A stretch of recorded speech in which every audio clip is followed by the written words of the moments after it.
आप सभी पत्रकार साथियों को मेरा नमस्कार। आज 24 अक्टूबर रोड कांग्रेस मुख्यालय में हम एक गंभीर मुद्दे को लेकर आपके सामने आए हैं। मुद्दा है उत्तराखंड की बेटी अंकिता भंडारी को मिलने वाली न्याय की लड़ाई को लेकर।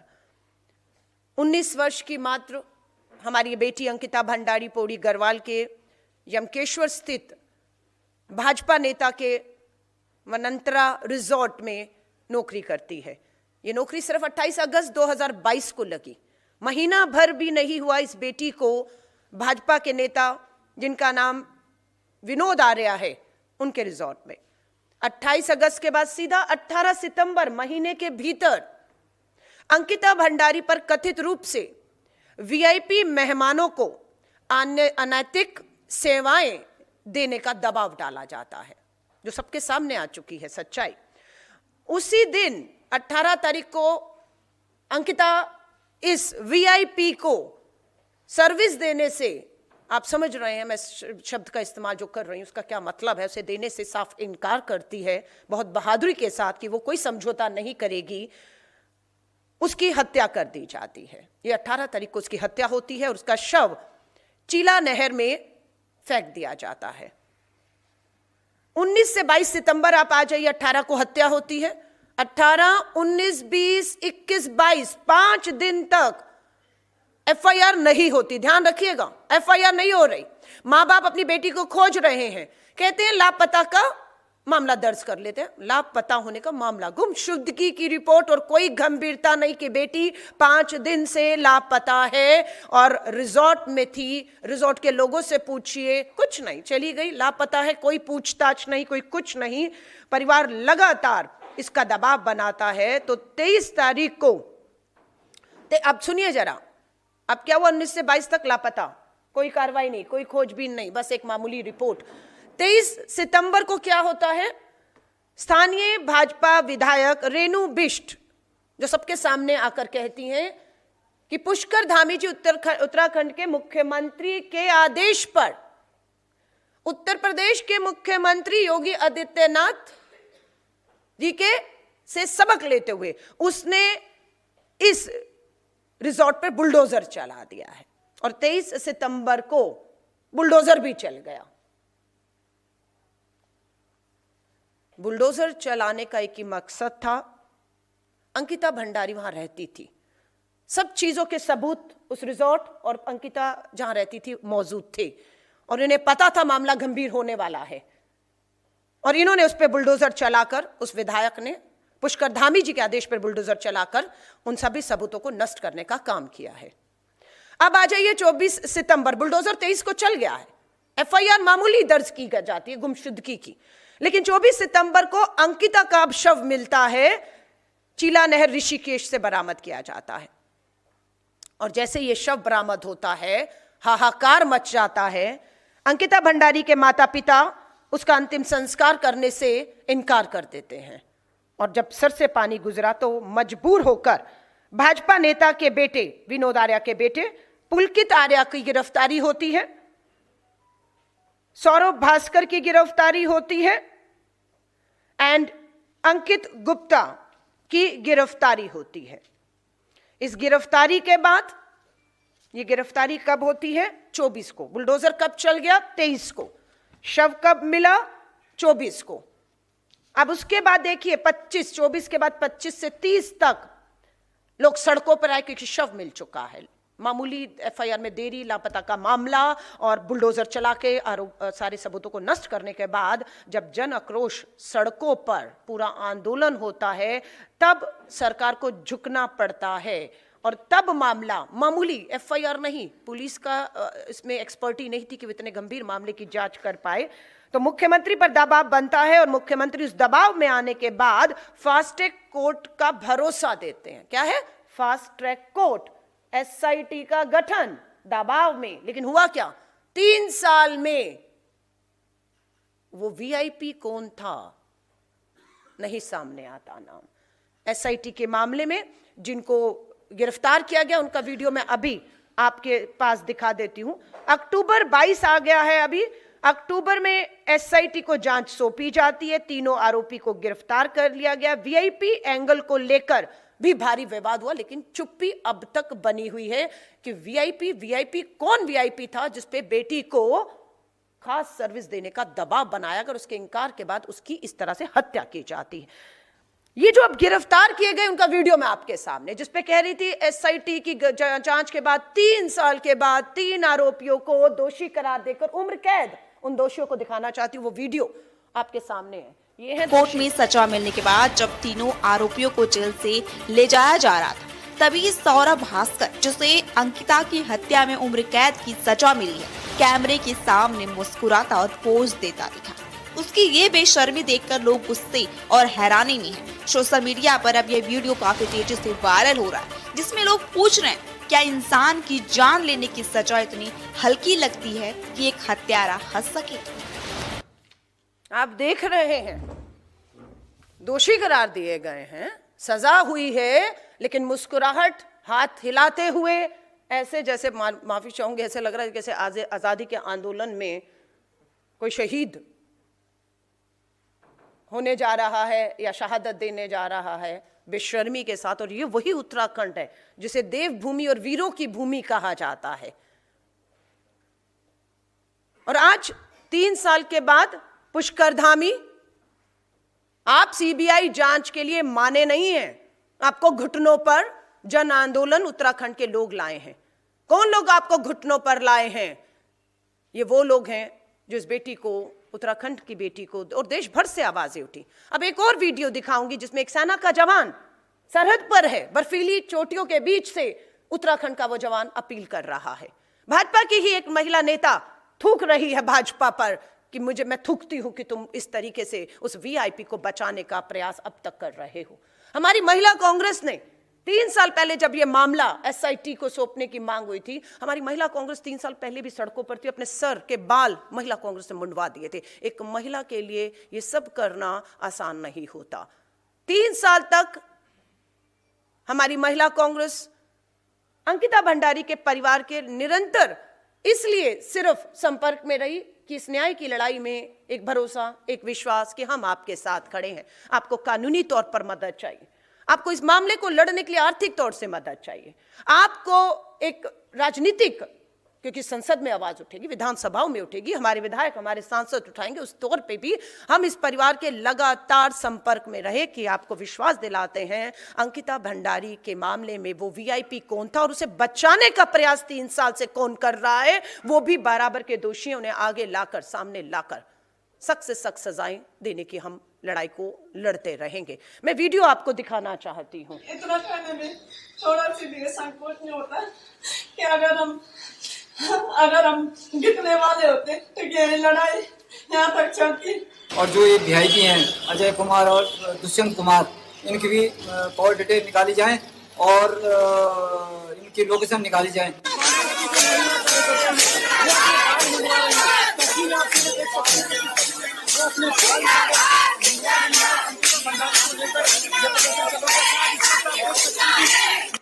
मैं हरिद्वार से आई हूँ, भाजपा से मंडल अध्यक्ष हूँ। ऐसी भाजपा को, ऐसी गंदी भाजपा को।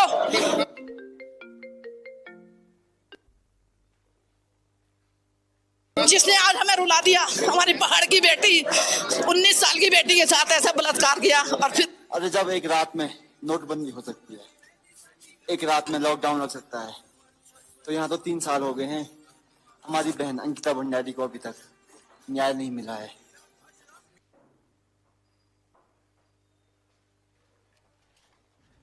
आप देख रहे हैं एक सेना का जवान कह रहा है कि एक दिन में नोटबंदी का ऐलान हो सकता है, तालेबंदी का ऐलान हो सकता है, लेकिन 3 साल बाद भी बेटी को न्याय नहीं। तो ये सवाल जब कहते कि एक दिन में नोटबंदी हो सकती है, तालेबंदी, तो ये सवाल किसी और से नहीं, एक सरहद पे खड़ा जवान सीधा प्रधानमंत्री नरेंद्र मोदी जी आपसे कर रहा है कि अगर आप ये कर सकते हैं तो बेटी को 3 साल में न्याय क्यों नहीं दिला सकते।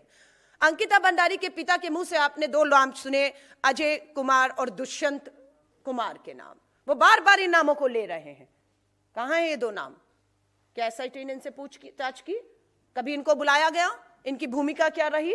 और आज तक भाजपा इन्हें क्यों बचाने के, या मुख्यमंत्री धामी आप प्रयास कर रहे हैं, ये जवाब आपको देना होगा। ये लड़ाई खत्म यहां नहीं होगी। ये लड़ाई यहां से एक नया मोड़ लेने जा रही है, क्योंकि हमारा आज भी मानना है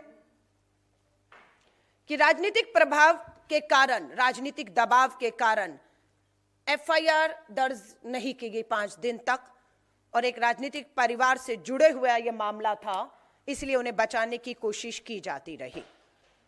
23 सितंबर को जो बुलडोजर चलाया गया, बिना न्यायिक आदेश के बुलडोजर क्यों चला? कोई न्यायिक आदेश नहीं था, कोई पुलिस, किसी कोर्ट का आदेश नहीं था, तो विधायक ने बिना न्यायिक आदेश के बुलडोजर क्यों चलाया? सवालों के घेरे में विधायक भी है और बिल्कुल कटघरे में खड़ा होना होगा, क्योंकि उसने सबूत नष्ट करने का काम करके कार्रवाई के जो न्याय की प्रक्रिया में जो है बाधा डाली है। इसमें हम लोग बिल्कुल, आरोप है कि वीआईपी शामिल है, अनैतिक सेवाएं देने का दबाव था। एसआईटी सरकार द्वारा वीआईपी की पहचान सार्वजनिक क्यों नहीं की गई? एसआईटी बताए कि क्या उसकी पूरी जांच में, पूछताछ में किसी वीआईपी का नाम आया या नहीं आया? आया तो कौन था? नहीं आया तो भी बोलिए। यदि वीआईपी मौजूद नहीं थे तो खंडन क्यों नहीं हुआ अभी तक कि नहीं, कोई वीआईपी नहीं था? और अगर था तो नाम सार्वजनिक करने से क्यों उसे रोका जा रहा है? क्यों लोगों को नहीं बताया जा रहा है? नैतिक जिम्मेदारी बनाम औपचारिक कार्रवाई, यह नैतिक जिम्मेदारी थी, पर इन्होंने औपचारिक कार्रवाइयां की हैं, सिर्फ पल्ला झाड़ने के लिए, बचने के लिए। दबाव के बाद विनोद आर्य को पार्टी से निष्कासित, सिर्फ पार्टी से निकाल दिया है हमने, लेकिन विनोद आर्य का रिजॉर्ट था, उसका बेटा शामिल था, बुलडोजर चला, सबूत नष्ट हुए, और ये सिर्फ पार्टी से आपने निकाला, लेकिन कानूनी इसके ऊपर कोई भी कार्रवाई क्यों नहीं की गई? किसी तरह की कोई सार्वजनिक माफी? मुख्यमंत्री, प्रधानमंत्री जी, आपके विधायक, आपकी सरकार, आपके नेता इस बेटी के उसमें शामिल थे, आपने क्या किया? क्या केवल पूछना चाहते हैं, क्या केवल निष्कासन पर्याप्त है कि किसी को पार्टी से हमने निकाल दिया? क्या यह पर्याप्त है? यह सवाल आज हम पूछना चाहते हैं। क्या सत्ता में रहते हुए नैतिक जवाबदेही और नैतिक जिम्मेदारी कुछ नहीं है कि सारा कानून करेगा, लेकिन आप सत्ता में बैठे हैं और आप न्याय प्रक्रिया को प्रभावित करते हैं, आपकी नैतिक जिम्मेदारी नहीं है? ये भाजपा की तरफ से कुछ और नहीं, मात्र डैमेज कंट्रोल था, ना कि अकाउंटेबिलिटी और एक्सेप्टेबिलिटी, दो शब्द आते हैं। ये सिर्फ इनका डैमेज कंट्रोल की अब नुकसान हो रहा है पार्टी की छवि का, लोग सड़कों पर है, इसको कैसे हम लोग बचाया जाए? महिला सुरक्षा नारे बनाम वास्तविकता क्या है? बेटी बचाओ जैसे अभियानों के समांतर पैरेलल ये सब होता है। नारा लगता है बेटी बचाओ, और निरंतर आप देखोगे बेटियों के दोषियों को बचाने का काम होता है। तो ये है नारे बनाम वास्तविकता। एक कामकाजी युक्ति सत्ता संरक्षित रिजॉर्ट में असुरक्षित है। सवाल उठता है क्या महिला सुरक्षा योजनाएं सत्ता समर्थित संस्थानों पर लागू नहीं होती हैं? हम पूछना चाहते हैं, क्या गरीब, अंकिता भंडारी के माँ बाप गरीब हैं, वो बच्ची नौकरी कर रही थी, घर का पालन पोषण कर रही थी। सवाल फिर उठता है, क्या गरीब परिवार की बेटी का जीवन कम मूल्यवान है? उसकी कोई कीमत नहीं। वो एक गरीब की बेटी थी, अपने परिवार के पालन के लिए नौकरी कर रही थी, और उसके साथ ये सब महीने भर के नौकरी के समय ये हो जाता है। न्याय मिला, कहने को कहते हैं न्याय मिला, 3 लोग उम्र कैद हुई, लेकिन उन उम्र कैद वालों की शक्लें, चेहरे मालूम है, आ जाएंगे बाहर। उन्नाव केस में कुलदीप सिंह सेंगर, उम्र कैद की सजा, झटके में सजा माफ, जेल से रिहा, लड़ना पड़ा फिर सुप्रीम कोर्ट को जाकर बेटी को, और सुप्रीम कोर्ट से उसे न्याय मिला कि कुलदीप सिंह सेंगर रिहा नहीं होगा। क्या गारंटी है ये रिहा नहीं होंगे, जिंदगी भर इनकी जेल में सड़ने को देंगे? नहीं, सुविधाएं देंगे, सड़ेंगे नहीं, ये सुविधाएं मिलेंगी, इसको पता है। इसीलिए ये जो तीनों दोषी अपराधी जेल भेजे जा रहे थे, उनके चेहरों पर मुस्कुराहट थी। न्याय मिला पर पूरा नहीं मिला। तीनों आरोपियों को सजा, लेकिन वीआईपी एंगल अभी अधूरा है। वो वीआईपी बाहर रहकर इन तीनों को बचाने का काम करेगा, खुद तो बचेगा, इनको भी बचाएगा, इसीलिए वो इतने आत्मविश्वास के साथ अंदर गए हैं। सबूत नष्ट करने वालों पर कार्रवाई होगी या नहीं होगी? जिन्होंने पूरी तरह से सबूत नष्ट किए वो आजाद फ्री कैसे घूम रहे हैं? क्यों उन्हें कटघरे में ना खड़ा किया जाए? राजनीतिक संरक्षकों पर कौन बचा रहा है इस सब व्यवस्था में? इन सबको वो भी बराबर का दोषी है, वो भी सामने आना उनका जरूरी है। अंकिता भंडारी का मामला एक हत्या नहीं है। अंकिता भंडारी का मामला मात्र एक हत्या नहीं है, बल्कि सत्ता, संरक्षण और चुप्पी की राजनीति का एक, मैं कहूं, घिनौना चेहरा है। न्याय बेटियों को मिल रहा है, लेकिन सरकारों से नहीं, न्याय जन दबाव से मिल रहा है। जब तक आप सड़कों पर नहीं आएंगे, आप आवाज नहीं उठाएंगे, दबाव नहीं बनाएंगे, यहां न्याय मिलना मुश्किल है। सत्ता स्वयं जवाबदेही नहीं बन रही है कि सत्ता आगे आकर कार्रवाइयां करे, ऐसा नहीं हो रहा है। राजनीतिक परिवार कानून से ऊपर दिख रहे हैं। महिला सुरक्षा बिना सत्ता निष्पक्षता के संभव नहीं है। सत्ता का पूरा इसमें जब तक हस्तक्षेप रहेगा, महिलाओं को न्याय नहीं मिलेगा। न्याय तभी पूरा होता है जब अपराध, संरक्षण, चुप्पी तीनों पर कार्रवाई हो। और यहां पर अपराधी बचा हुआ है, वीआईपी, संरक्षण देने वाले बचे हुए हैं, और मुख्यमंत्री धामी जो चुप्पी बनाए हुए हैं वो भी बचे हुए हैं। हमारी मांगे हैं वीआईपी एंगल की पूर्ण और स्वतंत्र जांच हो। सबूत नष्ट करने के आदेश देने वालों पर भी कार्रवाई हो। सबूत नष्ट करने वाली विधायक पर भी कार्रवाई हो। महिला कार्यस्थल सुरक्षा कानूनों का सख्ती से अनुपालन हो, जो यहां पर भी नहीं हो रहा था। राजनीतिक संरक्षण देने वालों की जवाबदेही भी तय हो, चाहे वो एक राज्य से दिल्ली की सत्ता में बैठे, इनकी जवाबदेही तय होनी चाहिए। भविष्य में ऐसे मामलों के लिए स्वतंत्र जांच तंत्र अनिवार्य कर दीजिए, जो हमने भी मांग की कि एक सिटिंग जज के अधीन सीबीआई की ये जांच की जाए। पर 3 साल लगे, आंदोलन करना पड़ा, बहुत लोगों को अपनी जो है अपना त्याग देना पड़ा हर चीज का, तब जाकर ये जांच होती है। लेकिन 3 साल मुझे लगता है अपराधियों को बचाने के में डर है कि ये सत्ता, ये सरकार कामयाब हो गई, क्योंकि 3 साल सब नष्ट कर दिया है, सब कुछ खत्म कर दिया है। अब मैं आपसे फिर कहती हूं, 3 साल मामला एसआईटी में चलता है, अब सीबीआई की जांच पुष्कर धामी जी कितने साल चलेगी, ये पूछना चाहते हैं। सीबीआई की जांच क्या फास्ट ट्रैक में करके 6 महीने के भीतर 2026 में ही वो वीआईपी कौन था, बुलडोजर चलाने वाले कौन थे, सबूत नष्ट करने वाले कौन थे, क्या सीबीआई निष्पक्षता के साथ बिना दबाव के 6 महीने के भीतर इसे अंजाम तक पहुंचा सकती है? अगर पहुंचा सकती है तब हम कहेंगे ये न्याय हुआ है। और अगर इस मामले को 2, 3, 4, 5, 6 साल तक और चलाकर हर चीज को नष्ट कर दिया जाएगा, तो ये मुझे लगता है ये न्याय नहीं, ये घोर अन्याय होगा, और इस लड़ाई को हम छोड़ने वाले नहीं हैं।